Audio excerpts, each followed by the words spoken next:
Bueno, buenas noches. Vamos a dar inicio a la revisión de este día, que son tareas específicas del asistente clínico médico en su lugar de trabajo. Una de ellas va a ser los signos vitales, que los vamos a dejar en el transcurso de la presentación, pero vamos a ver también otras cosas que el asistente médico hace. Vamos a ver. Bueno, como sabrán, el asistente clínico médico puede atender la parte administrativa en el frente de la clínica como apoyo, pero primordialmente va a ser la parte clínica en los consultorios, ¿verdad?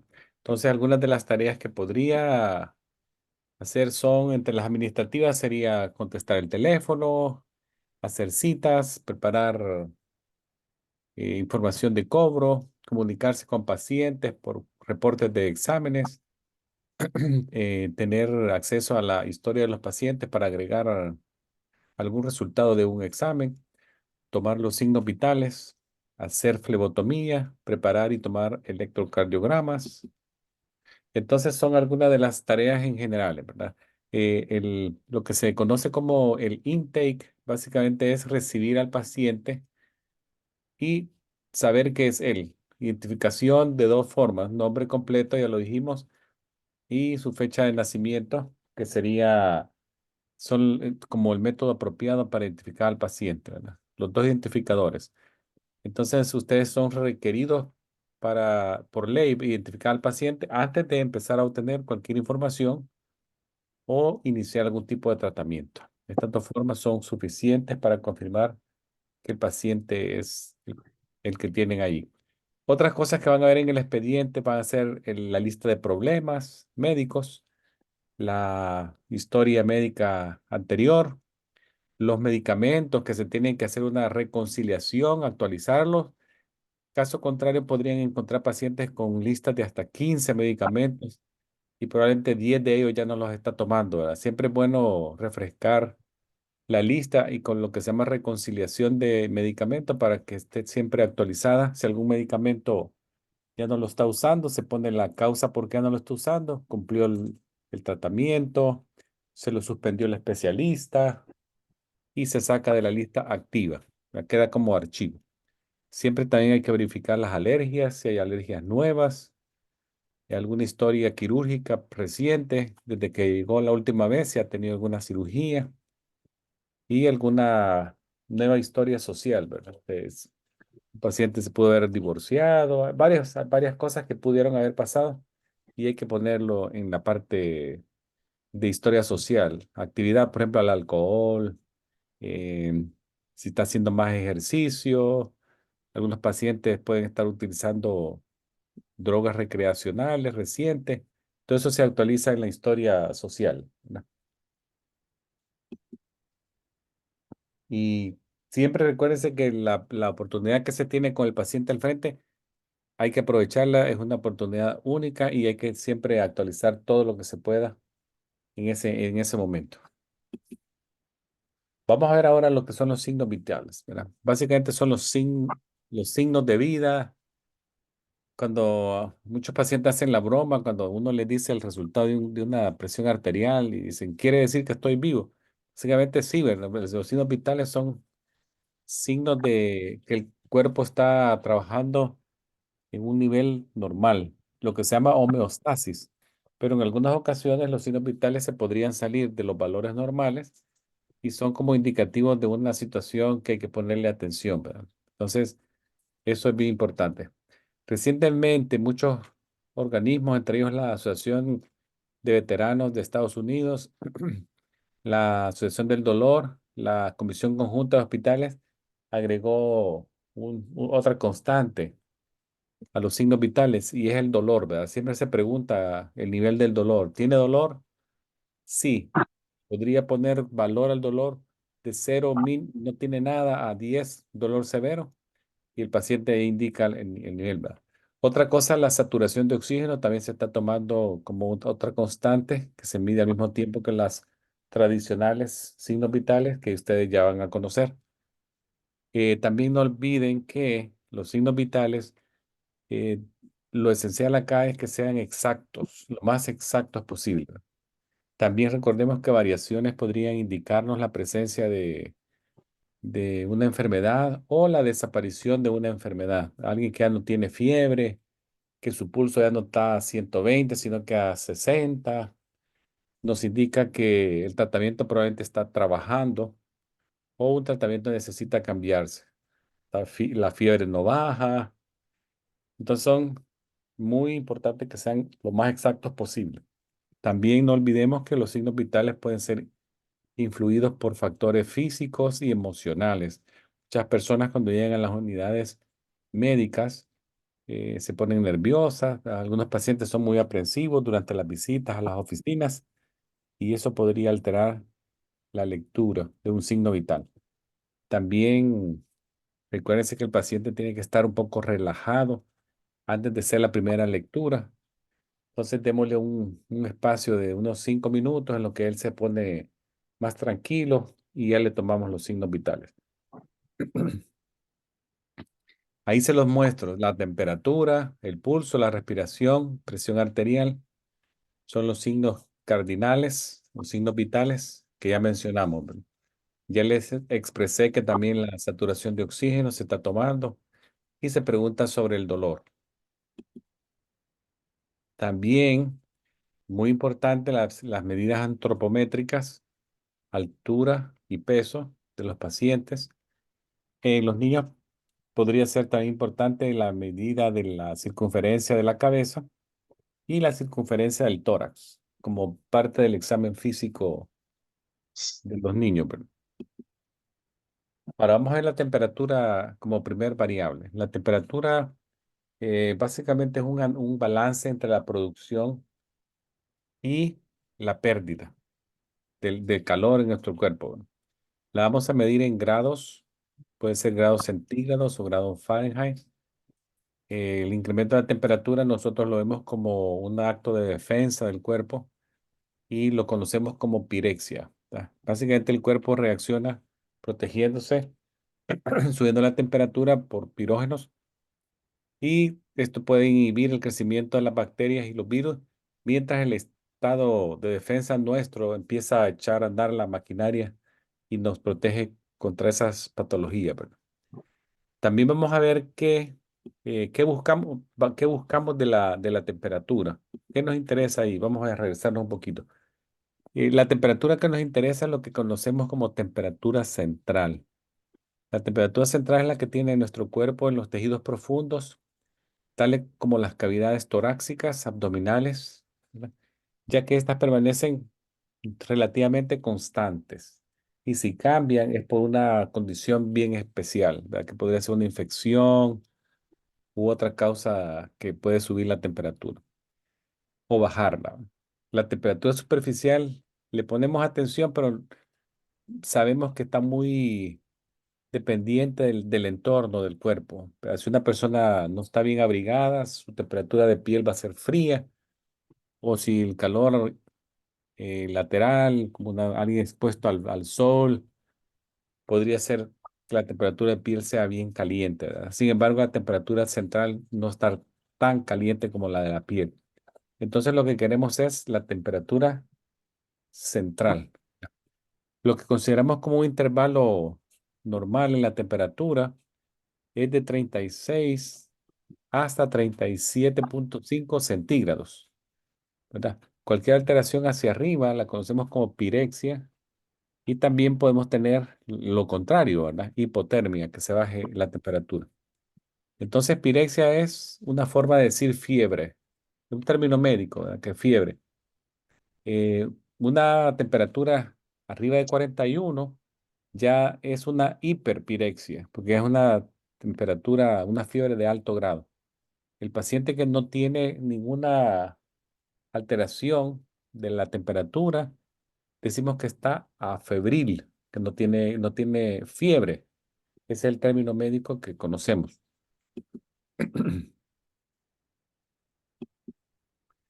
¿Hay factores que influyen en la temperatura? Claro que sí, ¿verdad? La edad, las variaciones del día, si alguien ha hecho ejercicio, señoras que están expuestas a hormonas.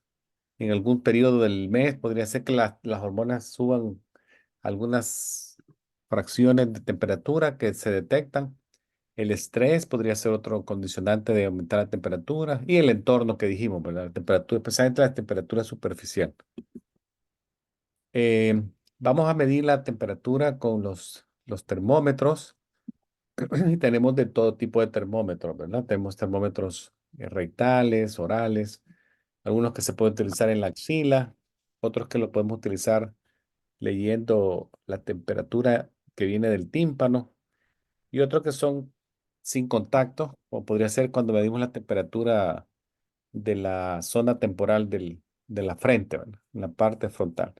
Debido a la pandemia que ustedes recuerdan, el uso de los termómetros sin contacto, lo que leen la frente, la zona temporal, fue el método más recomendado para medir la temperatura. Entonces, se hicieron muy, muy comunes ese tipo, ¿verdad? Pero ahí lo ven ustedes, podemos tener también algunos que son desechables, otros que son reusables, pero se les está cambiando el protector de plástico que se le pone en el extremo que se introduce en la boca, si va a ser oral. Ya se los voy a mostrar. Eso hay que estarlo cambiando por paciente. En esta imagen, ustedes ven que el del lado izquierdo, acá, tiene oculto, está metido en este dispositivo, lo que se introduce en la boca. En la otra fotografía creo que se va a ver mejor. Y estas cosas que ven acá, estas cajitas que están acá, son las cubiertas de plástico que se deben de cambiar por paciente, ¿verdad? Para que no contaminemos de forma cruzada un paciente a otro, se desecha. Entonces, estos aparatos se pueden programar. Si ustedes ven esta imagen, aquí dice el F, Fahrenheit, pero si yo quiero, le puedo tocar acá un botón y me la da en centígrados. Pero los que se usan más en Estados Unidos son los Fahrenheit, ¿verdad? Este que ven acá es un termómetro de venta al público general. Se puede comprar en una farmacia Walgreens, Walmart, lo que sea. Son de baterías y se pueden utilizar en la casa y tenerlos en la casa, ¿verdad? Son orales, solamente se limpia. Se supone que son de uso familiar, personal. Entonces uno los guarda en la casa. Este que está acá es el que no es de contacto. Nos puede dar una lectura bien fácil, más o menos 2, 3 segundos. Ya tenemos una lectura. Muchos de ellos tienen capacidad de memoria y se pueden grabar valores de temperatura, especialmente si son usados en grupos pequeños, ¿verdad? O familias. Esto que ven acá es lo que yo les decía que son puntas desechables de plástico que se introducen acá para hacer la medición de paciente a paciente. Ahora, en cuanto a la temperatura, me voy a regresar una para hacer un énfasis en algo, que es la medición. Les dije que era de Fahrenheit, lo más frecuente en los Estados Unidos. No olviden también que en los hospitales y muchas clínicas ambulatorias tienen la capacidad de tener también lecturas Celsius o centígrados. Entonces, no lo olviden. Otra cosa es cuál de las temperaturas es la más exacta, ¿verdad? Es la rectal, ¿verdad? Esa es la que es más exacta. Cuando la oral no es posible tomarla, la rectal es una opción, ¿verdad? También no olvidemos que en cuanto a la rectal, pacientes con enfermedades cardíacas está contraindicado hacérselo por esa vía. Pacientes que tienen algún tipo de enfermedad rectal o algún desorden que tenga que ver con alguna cirugía reciente en la zona, también contraindicado. O pacientes que estén en ese momento con diarrea, ¿verdad? En cuanto a la temperatura timpánica, que es la que se usa mucho en niños pequeños o pacientes que tienen algún estado confusional, debemos ser veloces a la hora de tomar estas temperaturas y la opción timpánica es bien rápida. Es muy segura, no es invasiva, ¿verdad? Es en el conducto auditivo externo y obtenemos lectura de la membrana timpánica. Y también nos refleja la temperatura central que yo les dije, de las cavidades profundas. Entonces, también tiene un protector de punta que se pone de plástico y se desecha por paciente, ¿verdad? Entonces, 1, 2, 3, así segunditos ya tenemos el resultado. Una contraindicación para este tipo de temperatura es si hay un drenaje que esté activo en el oído, algún drenaje, a personas que tengan supurando o algo. Ahora vamos a ver entonces el pulso. Vamos a avanzar acá.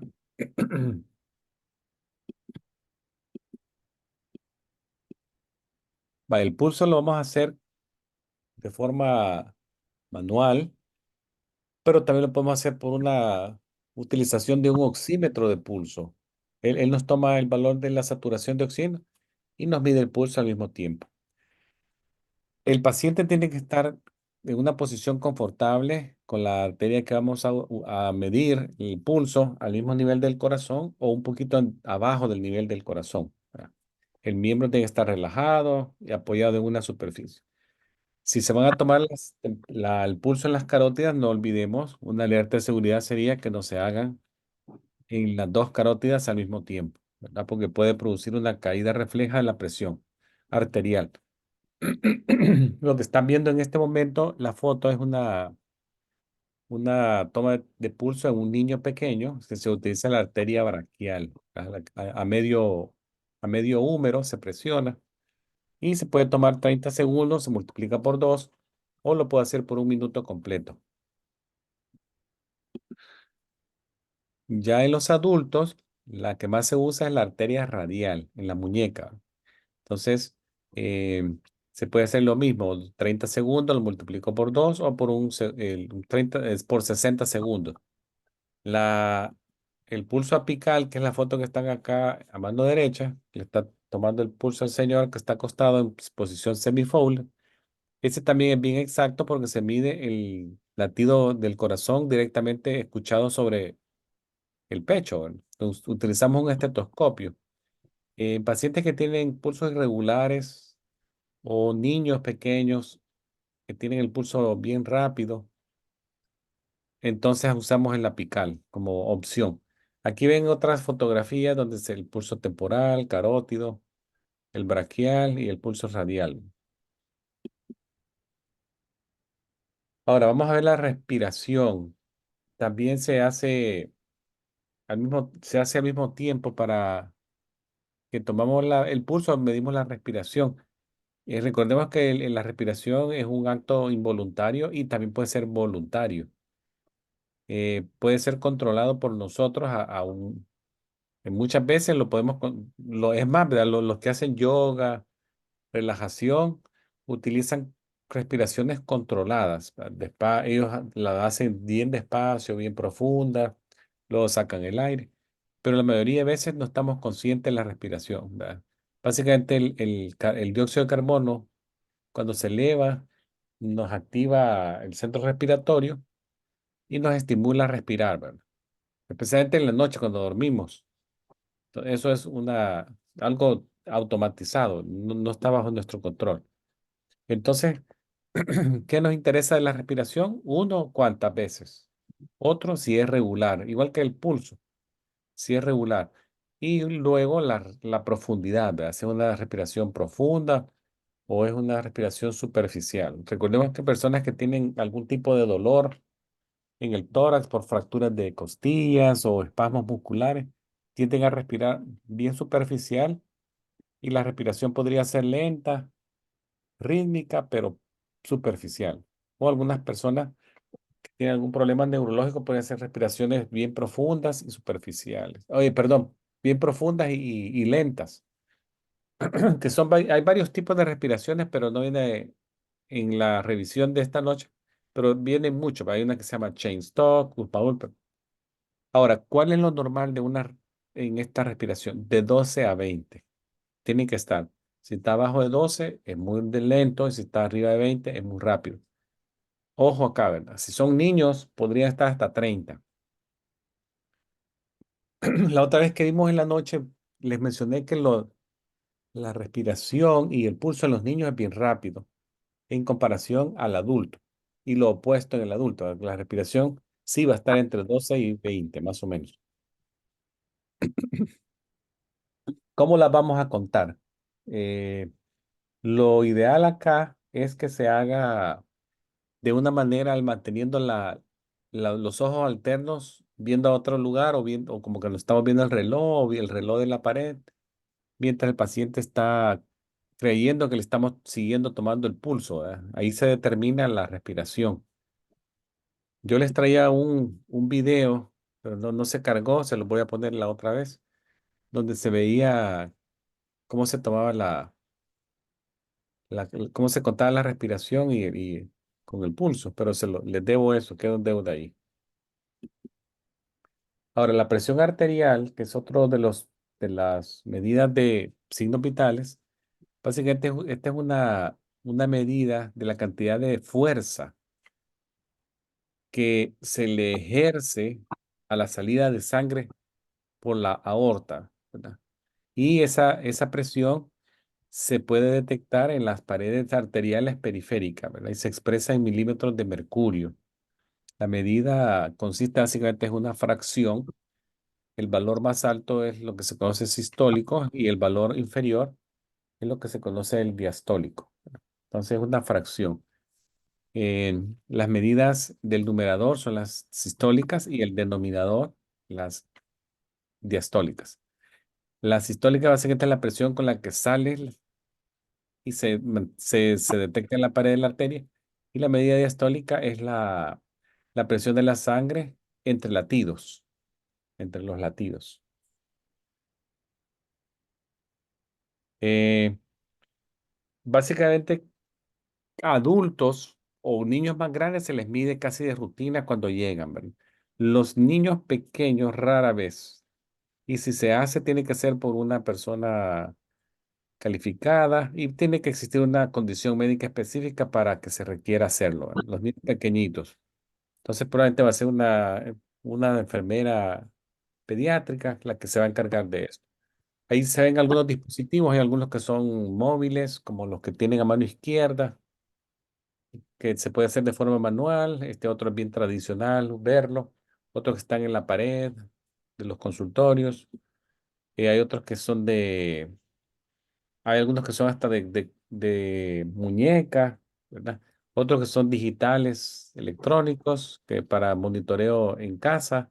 Algunos pacientes se los prescriben para que los estén monitorizando ellos solos, la toma de la presión. Vamos a ver acá cómo toman esta presión este estudiante de medicina.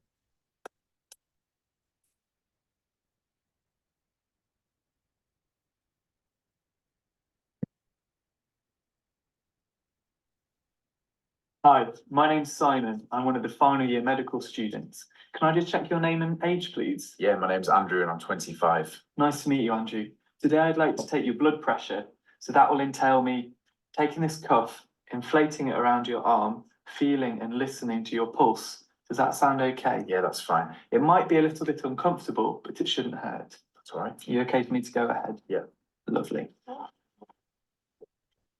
You just put your arm on the table. That's lovely.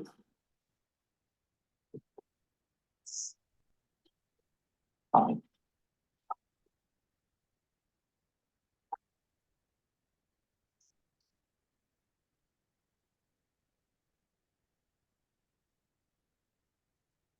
And I'm just going to feel your pulse now.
That completes the procedure.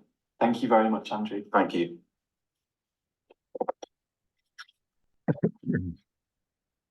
To complete the procedure, I would check the blood pressure in the patient's other arm. I would then record the results in the patient's notes.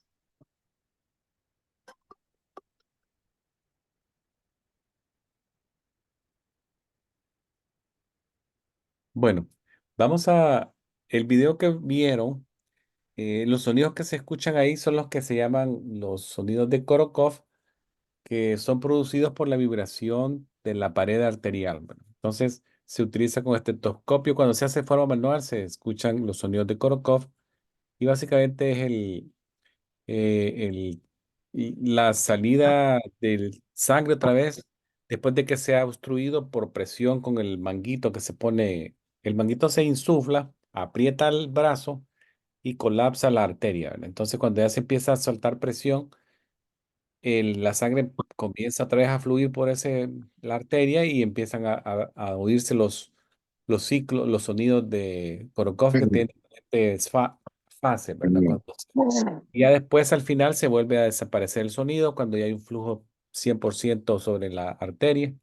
Entonces, básicamente, los valores que están entre los sonidos, desde que se empieza a oír hasta que se deja de oír, es lo que nos dan básicamente la presión arterial. Los sonidos de Korokov son muy importantes. ¿Por qué es importante tomarnos la presión? Bueno, porque la presión arterial eh, produce muchas enfermedades, como podrán ver, o es al menos asociada a muchas enfermedades, como puede ser un derrame, un stroke, un infarto, problemas cardíacos in situ, como daños a las válvulas, todo eso. Entonces, millones de personas padecen presión arterial alta y no son detectadas hasta que ya están en estados avanzados. La gente muchas veces no se toma la presión o no le gusta ir a los médicos en forma preventiva. Entonces, el riesgo de enfermedad cardíaca aumenta con el nivel alto de la presión. Ahí les dejo ahí una tabla de, de las presiones arteriales que son consideradas elevadas y ya los estadios 1 y 2 de presión arterial alta. El oxímetro de pulso también nos ayuda cuando tomamos la presión arterial, los signos vitales, y se tienen que hacer casi que en cada visita, ¿verdad? Ver los niveles de oxígeno en la sangre. Básicamente es la captación de oxígeno por la hemoglobina. Hay factores que pueden influir en la saturación de oxígeno, hemoglobina baja, ¿verdad? Alguien que tenga anemia, alguien que tenga problemas de circulación en la mano, ¿verdad? Que esté en reposo, la actividad, está respirando bien superficial, pero casi siempre es bueno sacarle la saturación de oxígeno a las personas cuando llegan a la visita.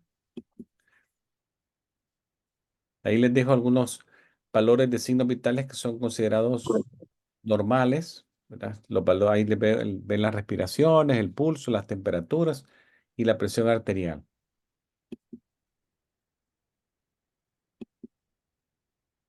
Algunas consideraciones que hay que tomar en cuenta al tomar la presión arterial, que no se tome de lado una persona que tenga linfedema, que el brazo hinchado por cuestiones médicas o que tenga en ese brazo una fístula arteriovenosa, no podemos tomarle la presión en ese brazo, la tomamos al otro lado. Casi que se parecen a las indicaciones de la flebotomía, ¿verdad? Evitar esas zonas. Las medidas topométricas, les dije altura, peso y con eso obtenemos el BMI. En estos casos es muy importante que tengamos en cuenta que los valores son ya de referencia del Centro Nacional de Estadísticas de Salud de los Estados Unidos y ya se administran en base a unas tablas que correlacionan peso con estatura para ambos sexos, ¿verdad? Entonces hay que tomarlos. Por ejemplo, cuando se toma la altura, que pues, la persona tiene que estar sin calzado, ¿verdad? Sin zapatos, pararse bien lo más recta posible. Cuando se va a pesar, también con la menor cantidad de ropa posible, para que obtengamos valores lo más cerca al peso que nos va a interesar para cuestiones médicas, ¿verdad? Ahí está la fórmula para convertir de kilos a libras. Y luego tenemos también otras de libras a kilos, ¿verdad? Son básicamente es matemática pura, multiplicar o dividir valores. Ahora, el BMI es una de las cosas también que van ustedes a ver en los signos vitales. No es signos vitales, pero el dato lo van a encontrar en esa información donde se saca el BMI, que es una medida, también una división de una relación entre el peso y la talla, que nos da la información si alguien está con peso ideal, con sobrepeso o obeso, o mórbido obeso. Entonces, un cálculo, ¿verdad? Individuos que caen entre 25 y 34,9 de BMI, podemos decir que son en el peso ya sobrepeso. Aquí les voy a poner en esta tablita ahí, sobrepeso, ¿verdad? También recuérdense que también hay bajo peso. Si alguien está abajo de 18,5, alguien que está con bajo peso y necesitaría también medidas para subirle el peso y que vuelva a caer al peso considerado ideal, ¿verdad? Pero si alguien empieza a entrar a sobrepeso y después entra a obeso y sigue creciendo el BMI, entonces ya estamos con una obesidad mórbida, ¿verdad? Hay individuos que pueden caer en BMI de 25 a 34,9 más el crecimiento del abdomen, ¿verdad? Miren acá, alguien que empieza a hacer un abdomen voluminoso. Ya esto se llama relación obesidad a enfermedades de salud, ¿verdad? Problemas como puede ser aumento en la posibilidad de tener diabetes, presión arterial alta, enfermedades del corazón. Entonces, hay que ponerle ojo a eso. La educación al paciente es importante, ¿verdad? Personas que están arriba del BMI de 40, ya podemos hablar que el riesgo de ellos a veces se triplica, cuadriplica y ya caen en riesgo hasta de muerte, ¿verdad? Algunos que pueden llegar a 45, 50 de BMI, eso ya es un riesgo de muerte o complicaciones de salud increíble, ¿verdad? Entonces siempre hay que tratar de detectar esto tempranamente y darle una opción al paciente de que si necesita una referencia al cirujano de cirugía bariátrica o medidas terapéuticas para ayudarles a bajar de peso. La medida de los niños, ahí lo están viendo al niño ahí acostadito. Básicamente lo hacemos, si trabajan ustedes en clínicas pediátricas en el futuro, van a ver que los niños se tratan de acostar lo más recto posible, se miden desde la cabeza hasta los talones, ahí se hace la medida en longitud y también el peso en ese mismo instante, ¿verdad? También tiene que estar con la menor cantidad de ropa posible el niño para que sea lo más exacto posible lo que queremos, ¿verdad? Otra cosa también, voy a saltarme esto, me voy a regresar un poquito, se me salió la presentación, doctor, permítame.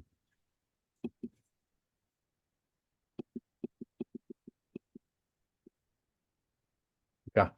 Eh, Otra cosa que es importante que se recuerden es, también hay que medir la circunferencia de la cabeza a los niños y esto se hace colocándose una cinta horizontal alrededor de la cabeza que pase por arriba de las cejas, las orejas y la prominencia posterior de la cabeza, en la zona occipital. Eso se mide también de visita a visita y le da la relación al pediatra o al proveedor que ve al niño, cómo está desarrollándose el tamaño del cerebro, ¿verdad? Necesariamente tiene que ir, a medida el niño crece, también crece su cerebro y el perímetro cefálico tiene que ir creciendo, ¿verdad? La circunferencia del tórax también se mide en la parte media del tórax, en la línea de la tetilla, y también es otro indicador de desarrollo de salud de un niño, ¿vale? Entonces son cosas que tienen que ir creciendo de vez a vez. Esto que estaba acá, algunas veces, no siempre puede ser que ustedes asistan en procedimientos de cirugías menores como retiro de puntos, eh, tomar una biopsia, tomar un cultivo. Entonces los médicos les van a indicar cómo preparar el equipo, ¿verdad? Para que los pacientes tengan un procedimiento que no sea desagradable, ¿verdad? Cómo preparar el área donde se va a trabajar, cómo etiquetar un cultivo, cómo etiquetar una biopsia, si toman biopsia, eh, cómo retirar algunos puntos que pueden ser ya sean puntos tradicionales o pueden ser también grapas, ¿verdad? Todo eso lo van a aprender ya, dependiendo del tipo de clínica en el que ustedes se, se dediquen a trabajar, ¿verdad? Entonces puede ser que se retiro de sutura tradicional, retiro de grapas, todo eso. A lavados de oídos también pueden participar con los doctores. Muchas veces las inyecciones las hacen las enfermeras, pero es bueno saber los sitios de inyección, ¿verdad? Puede ser el hombro, ¿verdad? La región deltoide, el glúteo o la zona del muslo que se llama el vasto lateralis, el músculo, vasto lateralis. Esas son zonas donde se pueden inyectar. A otras también, esas son las intramusculares, las subcutáneas tenemos el abdomen, los músculos y las regiones glúteas también. Y esto es bueno también recordarlo, los ángulos, cómo entra la aguja, ¿verdad? La intramuscular entra a 90 grados. Acuérdense que lo que hablamos de la flebotomía, que dijimos entre 15 y 25, o sea, que aquí una intravenosa. La subcutánea 45 y la intradérmica, como podría ser una prueba de PPD a 10 grados, ¿verdad? El tamaño de las agujas ya lo hablamos en lo de la flebotomía, solo para recordarles que la flebotomía dijimos que era la número 21, pero pueden haber otras inyecciones que se pueden requerir. Por ejemplo, la número 18 casi siempre se utiliza para sacar lidocaína de un frasco. Y ya la 21 para arriba ya podemos usarla para la 21 flebotomía, pero la 25 también se puede utilizar para flebotomía en estas de mariposa. Esas son los gauge, pero la longitud de las agujas también ustedes saben que hay unas agujas que son bien cortitas, van desde media pulgada hasta pulgada y media de longitud, ¿verdad? Entonces, eh, ahí lo dice la diapositiva, si la leen, dice eh, medidas pequeñas de gauge y longitudes pequeñas de la aguja se utilizan para medicamentos poco viscosos, ¿verdad? Como podría ser una vacuna de influenza, puede utilizar una aguja de longitud corta y de un gauge por lo menos 21, 22 por ahí. Esas son las zonas que dijimos de las inyecciones. El vasto lateralis es el 7 y el 8.